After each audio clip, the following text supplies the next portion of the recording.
This is Daniel for Vile Mexico, Jaconics Magazine Metal section. Today, as our guest, we have Gene Hoglan from Dead to All. So, Gene, thanks. Great to have you here with us again. So, how are things, man? It's great to be here. Absolutely, man. Thank you for having me, Daniel. Thank you, Gene. Just to remind the audience, and for those that are not aware, to give them the heads up, Dead to All will be playing in Mexico the 8th, 9th, and 10th of March as part of the Muerte por Vida or Muerte a Todo 2024, brought to you by Cacique Entertainment. So excited about these dates, Gene? Absolutely. God, we're excited for the entire run, man. It's been about I know I think we did something there a few years back, but it's been a while since we've been to Central and South America. It's been about a decade, I believe, something like that. It's been a while. So we're really excited. We're excited to perform for everybody and bring our best and have everybody just have a huge smile on their face at the end of the night. That's what it's all about, and that's what we're here for. Absolutely. Sick, man. Sick. I'm sure it's gonna be awesome. So, Right. just to give like kind of a insight to your fans. So from your perspective, how would you describe Death to All? Well, it's when we lost Chuck in 2001, it was over a decade that the world was, they everybody remembered Chuck and Death fondly, but there obviously was no carrying on without Chuck, and then when the concept of Death to All kind of came together, it was like, you know, we all as musicians and guys, we all love jamming with each other, and like Mm. the lineup that evolved into this lineup that we have that we've been using for the past like kind of decade, really. Um, we all enjoy jamming with each other, and we love playing Chuck's music, and we love celebrating his life for all the fans out there that, many Death to All fans were fans of Death back in the day, and this is a way to come see, relive some memories, see the music played well by guys that can play the entire, legacy, the entire catalog. And for some of the younger guys, it just weren't quite, because it's been 20 26 years now that Right. you know Death did a tour of any sort anywhere. So a lot of these younger dudes that are into Death, they weren't able to catch the shows back then. So this is, boy, I tell you, this is the next best thing to seeing an actual Death show. And so it's a great way to come out, celebrate the music, and celebrate the life and memory of Chuck, and your own memories as well, and this is a musical legacy from us all. This is all part of our musical legacy as well. Steve George, important, very iconic part of Death. Bobby Coble, an extremely, although short-lived, very important part of one of Death's greatest records. Myself, no slouch in that whole department. So and our vocalist Max Phelps, he does an amazing job preserving the legacy of Chuck. He learns all his parts. If we all know, Chuck's voice evolved from album to album to album. Right. Max does the same thing. He just doesn't hit it with like one voice and here it is. He's doing stuff. He takes, it's all encompassing. That's the kind of talent that Max Phelps has. So that is really cool, and it is a win-win to come out and see Death to All. You're gonna have a great time. We're gonna have a great time. Let's all have a great time together. It's gonna be a great night. All 3 nights in Mexico, and then all in Central and South, and the rest of South America. It's going to be a great night of metal. You got to be there. You'll want to be there. You'll be happy that you were there. Absolutely. Definitely, man. It's gonna be sick. So, I mean, you have obviously a very like impressive curriculum. You I mean, you play with in every band that I like, Dark Angel, Fear Factory, Testament, Dead Clock, like, all of Cool. these like super cool bands.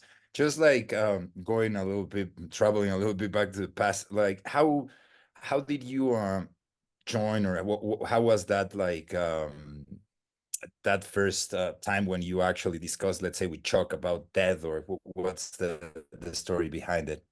Well, what had happened was in 1992, in about September of 92, Dark Angel had just, like our singer, Ron Reinhardt, he came to a rehearsal and he said, guys, I can't do this anymore. Um, and, his reasons were valid, and we're all bros, we're all friends. It wasn't, antagonistic or anything like that. It was just like, he was really sad. We were sad for him. Um, but it kind of put us at the crossroads of like, wow, it took us about 10 months to find Ron. And that's back when thrash metal was pumping. Now in 1992, the vocal styles were starting to lean a lot more towards death metal, and was ooh, that's fun. There's my drum kit right there. Little piece of it. And the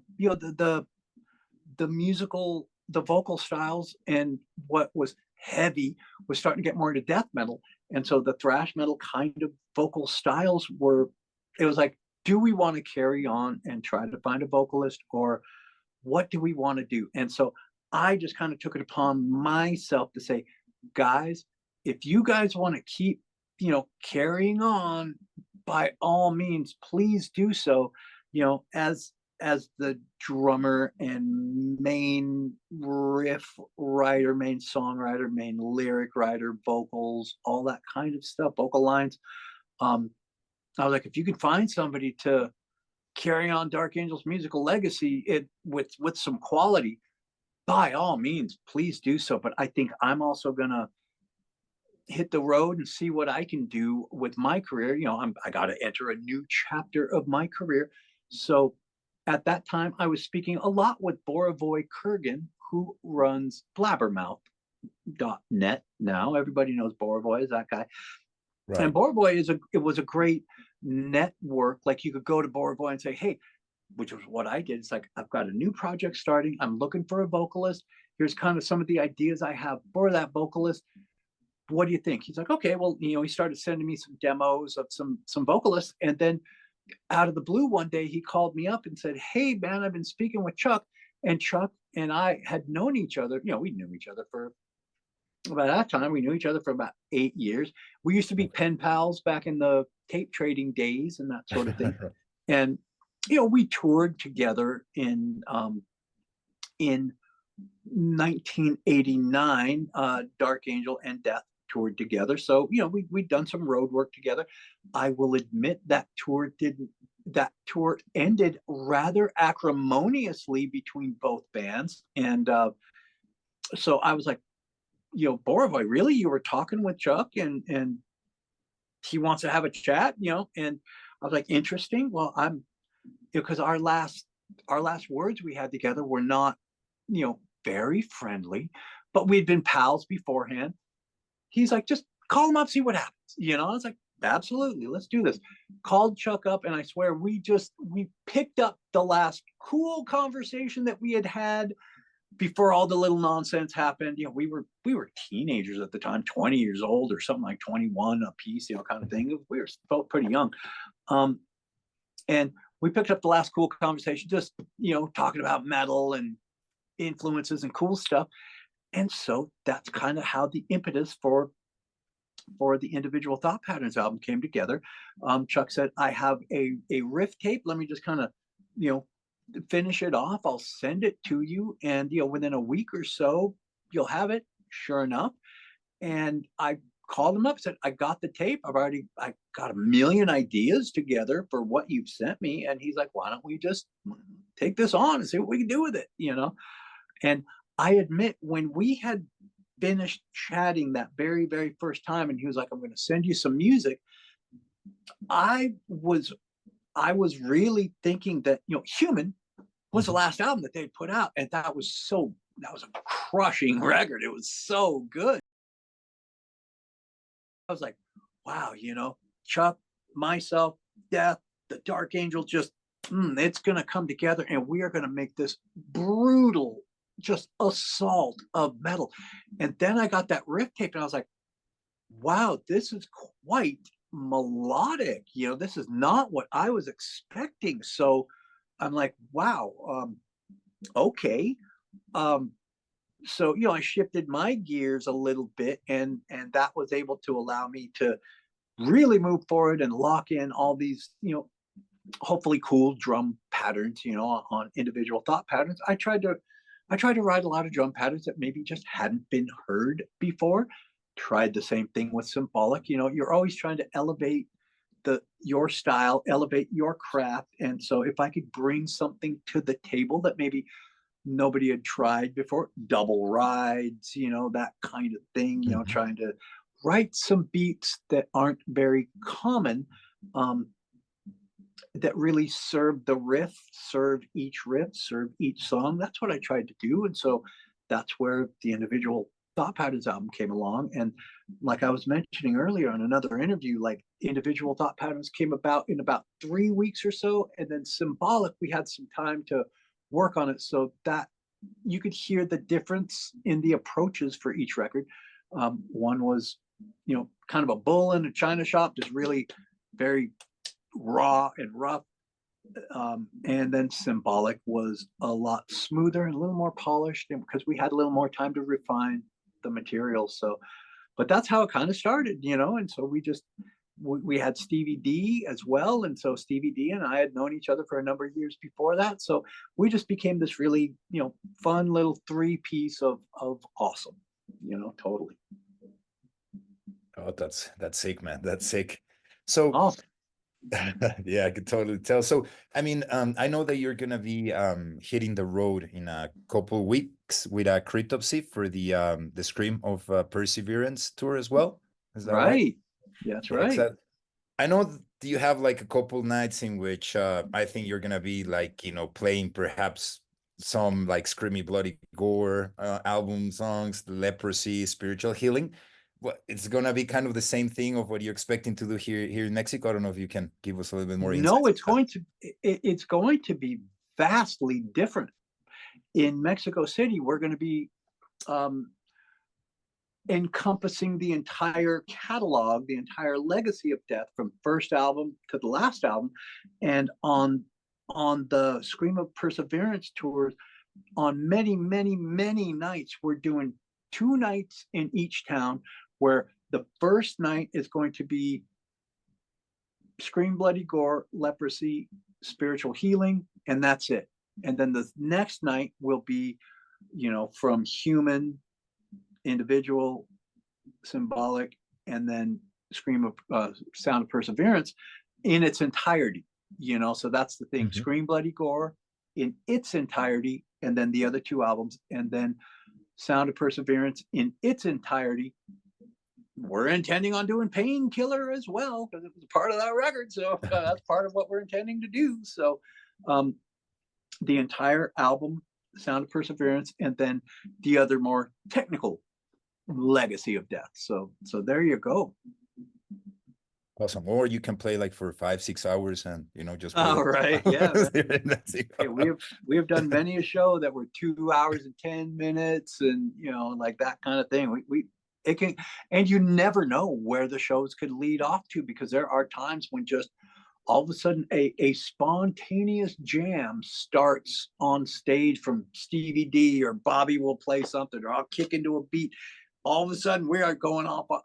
We have played so many weird songs that you would not expect Death, to be playing, or whatever, like Deliverance from Opeth, Spirit of Radio by Rush, YYZ. We played YYZ in Toronto last year just to do it. We just kicked into it. Like, we didn't even work it out or anything, that kind of thing. So that was pretty damn fun.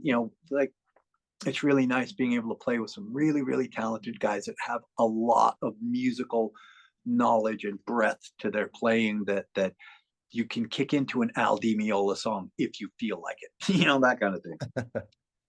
Cool. So definitely, I mean, I'm sure like fans are gonna be very excited because there'll be perhaps some surprises, or I mean, probably that you guys don't even know, right? That they're just gonna. Right. We don't even know yet. Man. We kick into a Slayer tune or something. We've done that plenty of times, shoot.